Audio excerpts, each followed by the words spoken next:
Doctor जी आलोक, भूपेन जी। यही माना जाए कि ये कट्टर ज़्यादा है इसलिए विरोध हो रहा है और चुनाव आ रहे हैं, इनको चुनाव में लड़ना है, सांप्रदायिक कार्ड तो ये खेल रही हैं, आपको ये लगता है?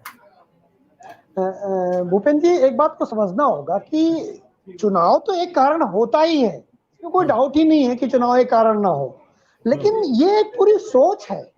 जम्मू कश्मीर वही जम्मू कश्मीर है ना जहाँ नानक भांति भांति के 90 के दशक से कट्टरवाद नारे लगते थे। तब पंथ निरपेक्षता नहीं दिखाई दे रही थी, तब इस्लाम भारत में नहीं थोपा जा रहा था जम्मू कश्मीर के लोगों पर। तब क्यों नहीं कहा था? आज एक केवल राष्ट्रपिता का गीत गाने पर वो कह रही है। किसको मजहब से दूर किया जा रहा है? क्या भारत में 5 टाइम दिन में नमाज नहीं होती? क्या हमें कहा जाता कि 5 टाइम जब हम नमाज माइक से सुनने के लिए बाध्य होते हैं तो क्या हमारा धर्म नष्ट किया जा रहा होता है? एक स्कूल पंथ निरपेक्ष जगह है, वहां राष्ट्रपिता का गान न गाया जा सके इसलिए क्योंकि उसमें रघुपत राजा राम आ रहा है। हम देश को कहां लेके जाना चाहते हैं? अपने देश को, जम्मू कश्मीर को कहां लेके जाना चाहते हैं?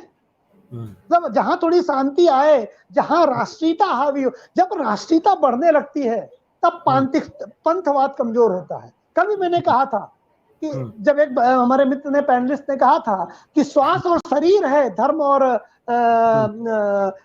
राष्ट्रवाद।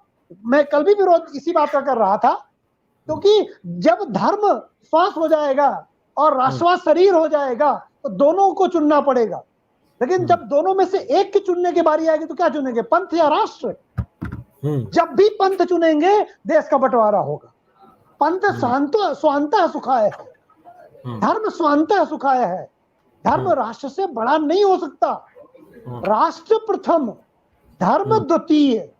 धर्म राष्ट्र से बड़ा नहीं है। धर्म जीवन नहीं हो सकता राष्ट्र का, खासकर मजहब का धर्म। पांथिकता, पंथ जो हिंदुत्व है, हिंदुवादी धर्म है, वो जीवन जीने की कला है। लेकिन जब हम पंथ की बात करते हैं, वो पंथ दिक्कत करता है जब आप राष्ट्रवाद के ऊपर आते हैं। तो कल भी इसी बात का डर था, और देखिए कल TV9 में मैंने बात डर बताई थी पंजाब को लेकर के। आज जम्मू कश्मीर में वो डर सामने आ गया ना। जब भी पंथ और धर्म बड़ा होगा राष्ट्र से तो महबूबा मुफ्ती जैसे लोगों के बयान निकलेंगे। ये राष्ट्र के लिए पहले भी खतरनाक थे विचार और आज भी खतरनाक है। दूसरी बात, जम्मू कश्मीर। राजू जी आपको आवाज आ रही है? आवाज नहीं आ रही राजू जी, हमारी वाली है। हमारी आपके पास पहुंच रही मुझे लग रहा है कि, लेकिन आपकी नहीं आ रही। तो मैं बार बार ये बात मैंने कल भी कहा था, आज भी कहूंगा और मैं 10 साल बाद भी कहूंगा यही बात। दूसरी बात आते हैं महबूबा मुफ्ती के उस बयान पर। अब आप समझिए महात्मा गांधी कौन थे? आज भी हम उन्हें राष्ट्रपिता के रूप में जानते हैं, भारत के राष्ट्रपिता हैं। और वो हर जिस जगह वो छप जाते हैं उस जगह की बहुत बड़ी वैल्यू हो जाती है। आप जानते हैं हम लोगों के दिलों में रहे ना रहे, जेब में तो वही रहते हैं ना। और उनका गाया हुआ गान, उसको लेकर के ये बयान, क्या आपने देखा कि कोई बंदूक की नोक पर राष्ट्रगान कहलाया जा रहा था? सॉरी, रघुपत राजाराम अभी जो आपने क्लिप दिखाई, नेचुरल नैसर्गिक प्रवाह था। पहली बात। दूसरी बात जो हम करते हैं, जम्मू कश्मीर में जो सूफीज्म की कॉन्सेप्ट है, जो भाईचारा। कमेंट कर सकते हैं, आपके मर्यादित टिप्पणियों का स्वागत है।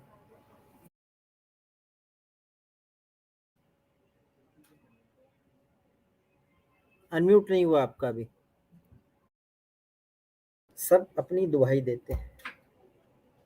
महबूबा भी कह रही हैं कि गांधी का सम्मान है, तो गांधी का फेवरेट गाना ही नहीं सुनना पसंद, पर गांधी का सम्मान है। ये कैसा सम्मान है?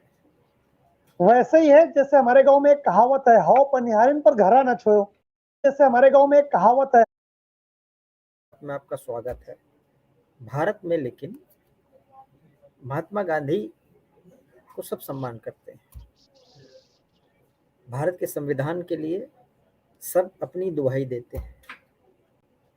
महबूबा भी कह रही हैं कि गांधी का सम्मान है, तो गांधी का फेवरेट गाना ही नहीं सुनना पसंद, पर गांधी का सम्मान है। ये कैसा सम्मान है? वैसे ही है जैसे हमारे गांव में एक कहावत है, हाओ पनिहारिन पर घरा न छोयो। मतलब आप पनिहारिन हैं, हम्म पानी भरने का काम है आपका, लेकिन घड़ा मत छूना। हम्म बस ऐसे ही महात्मा गांधी को प्यार किया जाता है, क्योंकि इस देश में कोई ये नहीं कह सकता कि वो गांधी को प्यार नहीं करता, क्योंकि वो गड़बड़ हो जाएगा, भले वो ना करे। जब कहता है कोई व्यक्ति कि मैं गांधी का बहुत सम्मान है और गांधी के विचार का विरोध है, तो कैसा सम्मान? जिस गाने को गांधी जी ने मतलब एक वेपन के रूप में उपयोग किया, हिंदू मुस्लिम यूनिटी के लिए उसका उपयोग किया। अब देखना बस। अब आ रही वाह जी राजू जी को सुनने के बाद आपकी टिप्पणी क्या है? नहीं बिल्कुल वोट बैंक के पे काम हो रहा है। नहीं, ऐसे समझिए कि उनको तवे से गर्मा गर्म रोटी लाइव बिल्कुल जम्मू, उनका विश्लेषण तो सटीक है ही। ये तो एक प्रमुख कारण है ही। राजनीति में तात्कालिक कारण भी रहता है, लेकिन यही एक कारण नहीं है। पिछले 1000 साल से जम्मू कश्मीर को हिंदू विहीन करने की जो रणनीति है, उसमें जो पूरी तरह से सक्सेस थे, अब उसमें जब महात्मा गांधी का ये जो गायन आता है, इससे डर जाना ये भी दिखाता है कि कितना प्लान्ड तरीके से हिंदू मुक्त करने की कोशिश कश्मीर को की गई। केवल इतना नहीं है कि वो राजनीति में लाभ लेना चाहती है, ऐसा मेरा जो एनालिसिस है, जितना मैं एक इतिहास का विद्यार्थी होने के नाते मैं समझ पाया, जम्मू कश्मीर में क्या एक दिन में हिंदू माइनॉरिटी में आया है? क्या 100 साल में हिंदू माइनॉरिटी में आया है? पिछले 1000 साल से जम्मू कश्मीर में हिंदू को माइनॉरिटी बनाने की कोशिश की गई और जिसमें वो पूरी तरह से सफल रहे। इस्लामिक आक्रांताओं ने वो काम किया, पहले एक राजा थे आक्रमणकारी, उसके बाद फिर पूरी तरह से वहां की जनसंख्या को, वहां की पूरी चीजों को बदलाव किया गया। अब जब वो बदलाव हो गया, मुस्लिम मेजोरिटी राज्य बन गया, हिंदुओं को भगाया गया, मारा गया, बलात्कार किया गया, रेप किया गया हमारी बहनों का, धर्म के नाम पे ही तो किया गया था ना। जब वो करने के बाद जब लगा कि अब सारे अत्याचार कर लिए हैं, फिर एक ऐसी सरकार आती जो 370 को हटाती है। आप बयान करिए इनका, मुफ्ती जी का बयान याद करिए कि अगर 370 को कोई छू भी लेगा तो भारत का झंडा उठाने वाला जम्मू कश्मीर में कोई नहीं रहेगा। वो बयान भी तो इन्हीं का था। तो इसका मतलब है केवल चुनाव के लाभ के लिए काम नहीं कर रहे हैं, ये बहुत लॉन्ग टर्म है। भारत का मस्तिष्क है, भारत की लेबोरेटरी है जम्मू कश्मीर। तो जब इस्लाम जम्मू कश्मीर पर हमला करता है, जम्मू कश्मीर पर नियंत्रण करता है, तो वो भारत के मस्तिष्क पर नियंत्रण करता है। सारे वेद कहाँ उत्पन्न हुए? जम्मू कश्मीर में। हमारा चिंतन कहाँ उत्पन्न हुआ? जम्मू कश्मीर में। हमारा साइंस कहाँ उत्पन्न हुआ? जम्मू कश्मीर में। और उसी साइंस पर, हमारी लेबोरेटरी पर कब्जा कर लिया एक दूसरे विचारधारा के लोगों ने। क्यों? आप बताइए, आपका मस्तिष्क कोई पकड़ ले तो सारा शरीर पंगु हो जाएगा।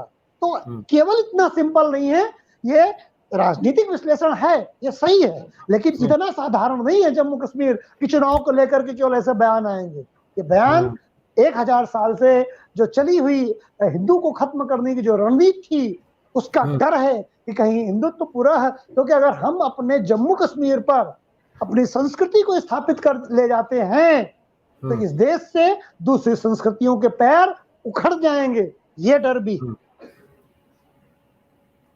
डॉक्टर मनीष जी, देखिएगा ये इसमें देखिए, क्षमा और सुरभि की बात को मैं आगे बढ़ाता हूँ। उन्होंने कहा था, एक बड़ी आदर्श बात कही थी कि इस्लाम में लोकतंत्र नहीं है और इसीलिए दुनिया के जितने भी मुस्लिम राष्ट्र हैं वहां लोकतंत्र सफल नहीं है।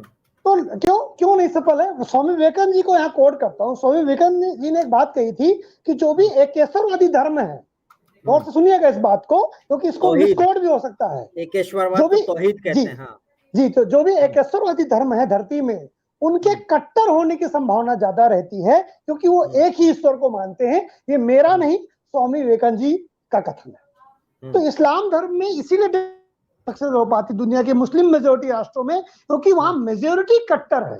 और जेपी जी यही बात कह के गए थे कि अगर मेजोरिटी किसी राष्ट्र में कट्टर हो जाएगी तो माइनॉरिटी वहां सरवाइव नहीं करेगी। अम्बेडकर जी ने भी कुछ कहा था इस बारे में। तो इसलिए क्षमा और सुरभि ने जो बात कही थी उसको मैंने थोड़ा सा एक्सप्लेन किया, उससे मैंने उस चीज को आगे बढ़ाया है। फिर मैं जो बात करता हूँ कि जब दिया बुझने वाला होता है तो फाफड़ाता बहुत। तो क्या ये माना जाए कि मुफ्ती जी के जो ये फाफड़ाहट है, ये बता रही है कि जो कट्टरवादी लोग हैं श्रीनगर में, जम्मू में, उनके दिन क्या लदने वाले? मेरे हिसाब से तो हाँ उत्तर है। अभी उनको पकड़ लिया गया, इनकी बहन को जिनको किडनैप किया गया। क्योंकि भूपेंद्र जी, मैं आपको बताऊं, आपको पता है तो मामला रीओपन हुआ है, गवाही अब जाके हुई है उसमें कि बताओ जी। कौन था जिसने आपका अपहरण किया था। अब इसमें कोई मुकदमा और एफआईआर तक नहीं हुई थी उस वाले मैटर में। हाँ अब आप समझिए भूपेंद्र जी, अब मैं आपको बताऊं, कोई भी धर्म क्यों ना हो, इस्लाम धर्म अफगानिस्तान में लागू है, बहुत बढ़िया लग गया आदर्श स्थिति, लेकिन क्या वो भुखमरी को खत्म कर पा रहा है? अरे चाहे धर्म कौनो हो, हिंदू मुसलमान सिख ईसाई, पेट तो एक है, पेट का कोई धर्म नहीं होता। पेट अगर भूखा है तो उसे रोटी चाहिए, शरीर अगर बीमार है तो उसे इलाज चाहिए। पेट का धर्म अनाज है, रोटी बस है जी। तो पेट का धर्म नहीं होता, पेट की डिमांड होती है, शरीर की डिमांड होती है, हम ह्यूमन पहले हैं। तो इस बात को धीरे धीरे श्रीनगर में भी समझ में आ रही है। ये बात ह्यूमन को समझ में आना चाहिए, और खास तौर पे उनको जो क्योंकि देखिए कट्टरता की अफीम जो है, फर्जी ह्यूमन राइट चलाते हैं जी, कट्टरता की अफीम बहुत दिनों तक खाली पेट कट्टरता की अफीम नहीं चलती भाई। जब पेट भरा होता तब धर्म की बात अच्छी लगती है साहब।